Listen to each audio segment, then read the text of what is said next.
Buenas tardes, profesor, compañeras y compañeros. El tema que presentaremos a continuación es sobre la psicopatología de la adaptación, referente a sus diversas características diagnósticas. El grupo expositor está conformado por Eduardo Jara, Camila de la Fuente, Constanza Andrades, María Paz Gaete, Catalina Barra y Nicolás Baquedano. ¿Qué son los trastornos de adaptación? El DSM-4 define los trastornos de adaptación como síntomas emocionales o comportamentales en respuesta a un estresor identificable que tiene lugar dentro de los 3 meses siguientes a la presencia de la situación que provoca estrés. Estos síntomas o comportamientos son clínicamente significativos como se evidencia por un malestar superior de lo que cabría esperar por el factor estresante o por un deterioro significativo de la actividad social o laboral. En otras palabras, se define como una reacción emocional o de comportamiento ante un evento o un cambio estresante identificable en la vida de una persona, que se considera inadaptada o de alguna manera no es una respuesta sana esperada al evento o al cambio. Dentro de las características diagnósticas, podemos destacar que la característica esencial del trastorno adaptativo es el desarrollo de síntomas emocionales o comportamentales en una respuesta a un estresante psicosocial identificable. Los síntomas deben presentarse durante los 3 meses siguientes al inicio del estresante. La expresión clínica de la reacción consiste en un acusado malestar, superior al esperable dada la naturaleza del estresante, o en un deterioro significativo de la actividad social o profesional, o académica.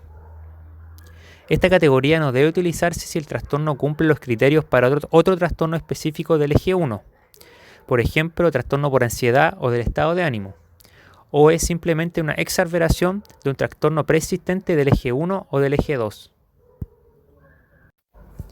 Sin embargo, puede diagnosticarse un trastorno adaptativo en presencia de otro trastorno del eje 1 o del eje 2, si este último no explica el conjunto de síntomas que han aparecido en respuesta del estresante. El diagnóstico de trastorno adaptativo no se aplica cuando los síntomas representan una reacción de duelo, en el criterio D. Por definición, un trastorno adaptativo debe resolverse dentro de los 6 meses que siguen a la desaparición del estresante o de sus consecuencias, dentro del criterio E. Sin embargo, los síntomas pueden persistir por un periodo prolongado de tiempo, por ejemplo más de 6 meses. Se aparecen en respuesta a un estresante crónico, que es por ejemplo una enfermedad médica, incapacitante o crónica. O por otro lado, un estresante con repercusiones importantes, por ejemplo dificultades económicas y emocionales a partir de un divorcio. El estresante puede ser un acontecimiento simple, por ejemplo la terminación de una relación sentimental, o deberse a los factores múltiples, que son las dificultades importantes en los negocios y problemas conyugales, o los estresantes son a veces recurrentes, por ejemplo asociados a las crisis estacionales en los negocios, o continuos, por ejemplo vivir en un barrio de criminalidad elevada. Síntomas asociados. En todos los trastornos de adaptación, la reacción al evento estresante parece ser excesiva a una reacción normal, o la reacción interfiere de manera considerable con el funcionamiento social, ocupacional o educacional. Hay 6 subtipos de trastorno de adaptación que se basan en el tipo de síntomas principales que se experimentan. Los trastornos adaptativos son codificados de acuerdo con el subtipo que mejor caracteriza los síntomas predominantes. Sin embargo, los signos y síntomas dependen del tipo de trastorno de adaptación y pueden variar según la persona. Encontramos el trastorno de adaptación con estado de ánimo depresivo. Este subtipo debe usarse cuando las manifestaciones predominantes son síntomas de tipo de estado de ánimo depresivo, llanto o desesperanza. También encontramos el trastorno adaptativo con ansiedad. Este subtipo debe usarse cuando las manifestaciones predominantes son síntomas como nerviosismo, preocupación o inquietud, o en los niños, miedo a la separación de las figuras con mayor vinculación.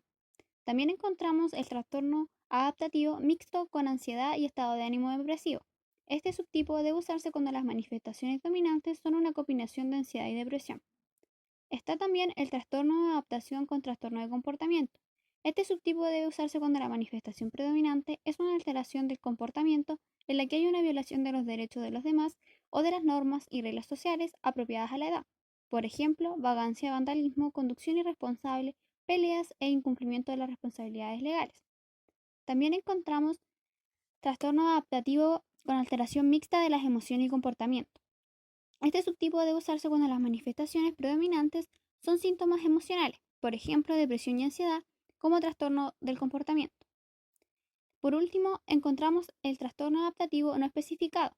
Este subtipo debe usarse para las reacciones desadaptativas, por ejemplo, quejas somáticas, aislamiento social, inhibición académica o laboral, a estresantes psicosociales que no son clasificables como uno de los subtipos específicos del trastorno adaptativo. La duración de los síntomas de un trastorno adaptativo puede indicarse mediante la elección de las siguientes especificaciones.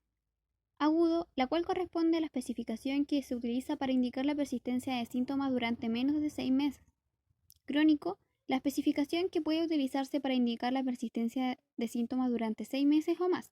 Por definición, los síntomas no pueden persistir durante más de 6 meses después de la desaparición del estresante o de sus consecuencias. La especificación crónica se aplica cuando la duración de la alteración es superior a los 6 meses en respuesta a un estresante crónico o un estresante con consecuencias permanentes. Bueno, en cuanto a la prevalencia, tenemos que el trastorno adaptativo es una patología bastante común comparada con otras y su predominancia va a variar según la población que se estudia, como también los métodos utilizados para estudiar la población. Esta enfermedad ha sido diagnosticada en personas con tratamiento ambulatorio de salud mental en un porcentaje de entre el 5 y el 20% aproximadamente. Y también cabe mencionar que este diagnóstico es frecuente en consultas psiquiátricas hospitalarias, llegando a alcanzar un porcentaje de hasta el 50%. Los criterios diagnósticos del DSM-5 respecto del trastorno de la adaptación son en total 5. A. El desarrollo de los síntomas emocionales del comportamiento en respuesta a un factor o factores de estrés identificables que se producen en los 3 meses siguientes al inicio del factor de estrés. B. Los síntomas o comportamientos son clínicamente significativos, los cuales pueden presentar 1. Malestar intenso desproporcionado a la gravedad o intensidad del factor de estrés, o bien un deterioro significativo en lo social, laboral u otras áreas importantes del funcionamiento. C. La alteración relacionada con el estrés no cumple los criterios para otro trastorno mental y no es simplemente una exacerbación de un trastorno mental preexistente. D. Los síntomas no representan el duelo normal. Y por último, la E. Una vez que el factor de estrés o sus consecuencias han terminado, los síntomas no se mantienen durante más de otros 6 meses. Es importante especificar si el trastorno viene acompañado de estado de ánimo deprimido, si viene con ansiedad mixta y estado de ánimo deprimido, con alteración en la conducta, con alteración mixta de las emociones y la conducta, o bien sin especificar. También es importante especificar si este trastorno es agudo, si la alteración dura menos de 6 meses, o bien es persistente, lo cual lleva a que sea crónico si esta alteración dura 6 meses o más. Dentro de las causas de la psicopatología o trastornos de la adaptación pueden ser diversas, pero principalmente surgen debido a los cambios significativos en la vida de una persona que pueden generar estrés, dependiendo a la vez de las características que posea el estresor y la persona en cuestión. Los factores genéticos, las experiencias de vida, el temperamento y características personales de una persona pueden generar una mayor probabilidad de padecer un trastorno de la adaptación.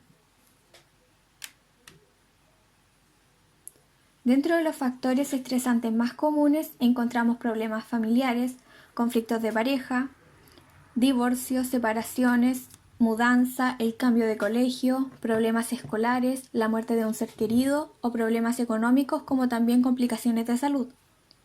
De estas situaciones devienen cambios significativos para la persona y la forma en que afronta y sobrelleve cualquiera de estas situaciones se puede identificar si su adaptación a esta está pudiendo ser funcional o bien disfuncional. Bueno, y desde el DSM-5 en el diagnóstico diferencial tenemos el trastorno depresivo mayor. Aquí habría que poner atención a los síntomas, es decir, si una persona presenta una sintomatología que cumple con los criterios necesarios para diagnosticar un trastorno depresivo mayor derivados de un factor estresor, no correspondería a diagnosticar un trastorno adaptativo. También un trastorno de estrés postraumático y trastorno de estrés agudo Aquí es importante tener en cuenta que en el trastorno adaptativo se considera como factor estresante situaciones de cualquier tipo de gravedad. No necesariamente tiene que tener el nivel, entre comillas, al que aluden el trastorno de estrés postraumático y el trastorno de estrés agudo en el criterio A, ¿cierto? El que hace referencia a la exposición a muerte, a alguna lesión grave o violencia sexual. No es necesario que tenga, que sea de esa magnitud, sino que se considera cualquier tipo de experiencia estresora, ¿verdad? Y traumática.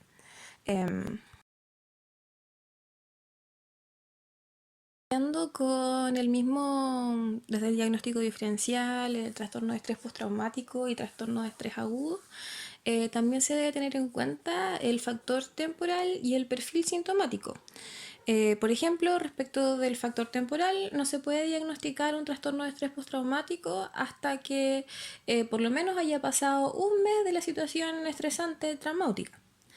En el trastorno de estrés agudo, por otro lado, se diagnostica si la sintomatología ocurre dentro de los 3 días al mes posterior del evento traumático estresante, ¿verdad?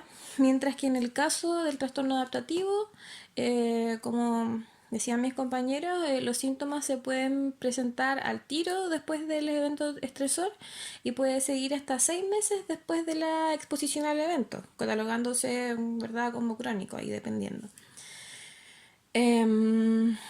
Después, y teniendo en cuenta el perfil de los síntomas, tenemos que se puede diagnosticar un trastorno de adaptación luego de un evento estresor traumático cuando una persona presenta síntomas de un trastorno de estrés postraumático o un trastorno de estrés agudo, pero no cumple o bien sobrepasa con los criterios diagnósticos necesarios para diagnosticarles con estos trastornos.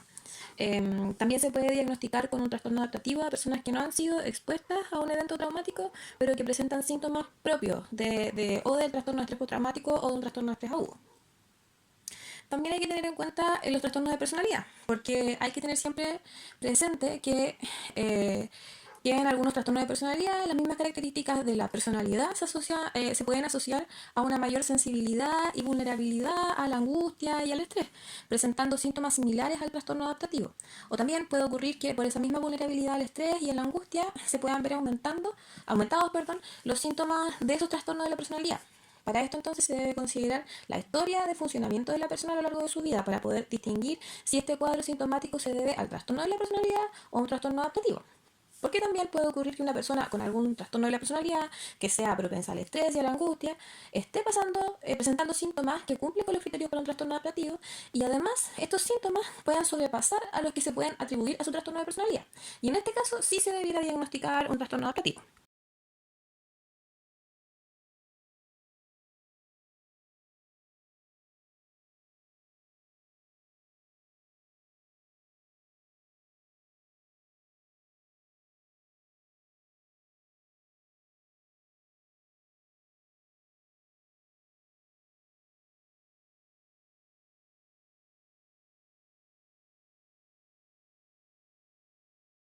También hay que tener en cuenta los factores psicológicos que influyen en otras condiciones médicas.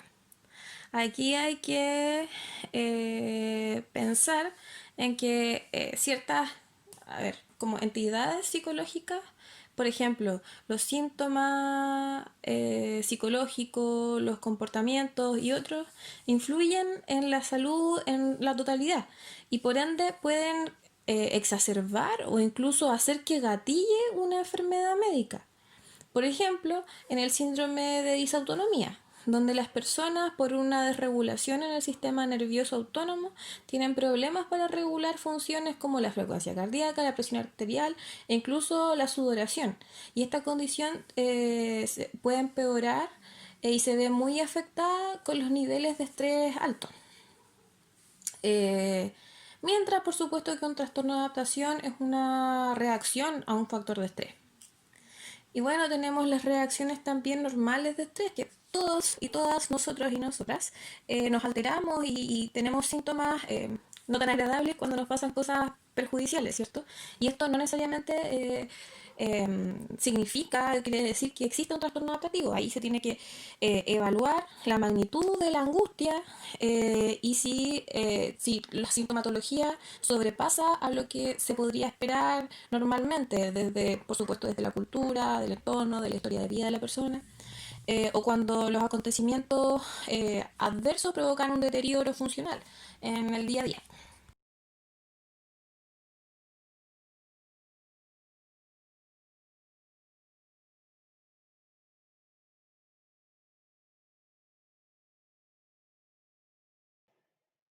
Según Suárez, Iglesias y Cañip, el objetivo del tratamiento es poder aliviar la sintomatología del trastorno de adaptación, para así ayudar al sujeto a poder llevar un funcionamiento relativamente óptimo en cuanto a las diferentes áreas de desenvolvimiento cotidiano que presente.